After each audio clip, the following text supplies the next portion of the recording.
Assalamualaikum warahmatullahi wabarakatuh. Selamat pagi. Berjumpa lagi dengan saya, Ibu Maya Ike Biantari, meskipun secara daring, belum tatap muka, tapi kita harus selalu menjaga semangat kita untuk belajar. Semoga hari ini yang saya sampaikan dapat kalian pahami dan bermanfaat untuk kita semua. Sebelum kita mulai pelajaran pada pagi hari ini, alangkah lebih baiknya kita berdoa menurut agama dan kepercayaan kita masing-masing. Berdoa, dipersilahkan.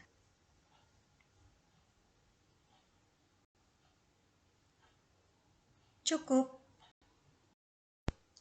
Hari ini kita belajar tentang subbab yang peran serta warga negara dalam menjaga persatuan dan kesatuan bangsa. Yang pertama, kesadaran warga negara. Peran serta warga negara akan muncul jika mempunyai kesadaran dalam menjaga persatuan dan kesatuan bangsa. Mengikuti kegiatan upacara bukan hanya sekedar menjalankan kewajiban sebagai siswa di sekolah saja, melainkan juga sebagai wujud kecintaan kita terhadap bangsa dan negara Indonesia. Bukti lain kecintaan kita terhadap bangsa dan negara adalah dengan upaya pembelaan negara. Saat ini, bangsa Indonesia perlu ditingkatkan kesadaran bela negaranya. Kesadaran adalah sikap mawas diri terhadap apa yang bisa membedakan tentang baik dan buruk, benar dan salah, layak atau tidak layak, patut atau tidak patut dalam berkata dan berperilaku. Yang kedua, pengertian bela negara.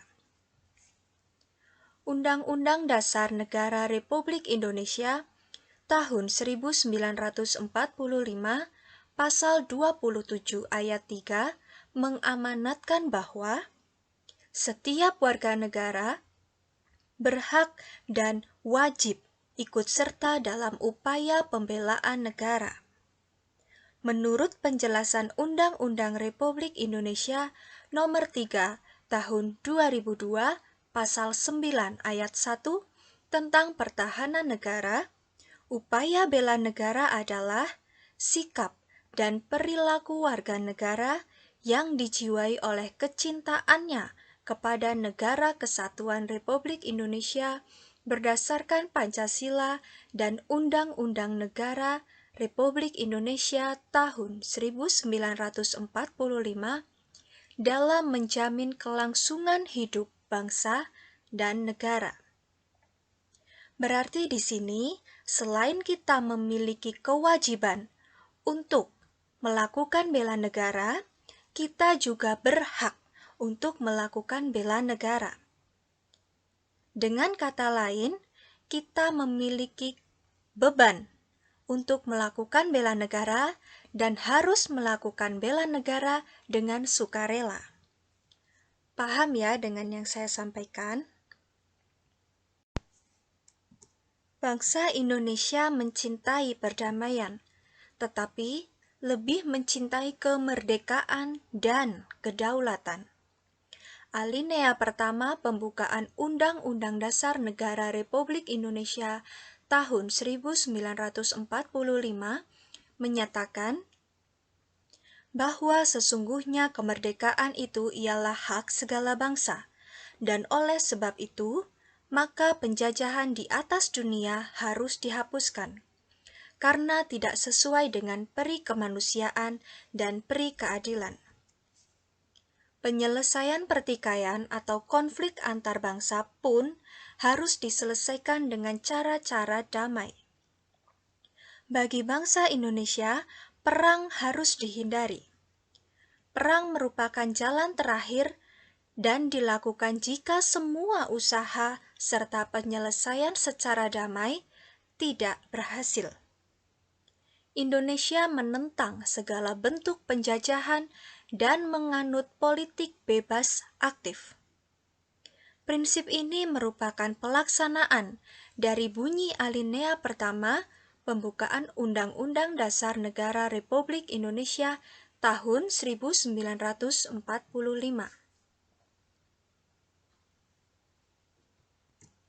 Masih ingat ya, maksud dari politik bebas aktif itu apa? Yang dimaksud dengan bebas adalah tidak memihak pada blok barat maupun blok timur. Indonesia bisa bebas menentukan jalan hidupnya sendiri. Sedangkan aktif maksudnya adalah turut serta dalam mencapai perdamaian dunia. Berarti membuktikan bahwa Indonesia itu adalah negara yang cinta damai. Sebagai warga negara yang baik, sudah sepantasnya bila kita turut serta dalam bela negara dengan mewaspadai dan mengatasi berbagai macam ancaman, tantangan, hambatan, dan gangguan terhadap negara kesatuan Republik Indonesia. Sekarang kita mempelajari dulu apa yang dimaksud dengan ATHG. Yang pertama, ancaman. Ancaman adalah usaha yang bersifat mengubah atau merombak kebijaksanaan yang dilakukan secara konsepsional melalui tindak kriminal dan politis. Di sini ada kata-kata kebijaksanaan.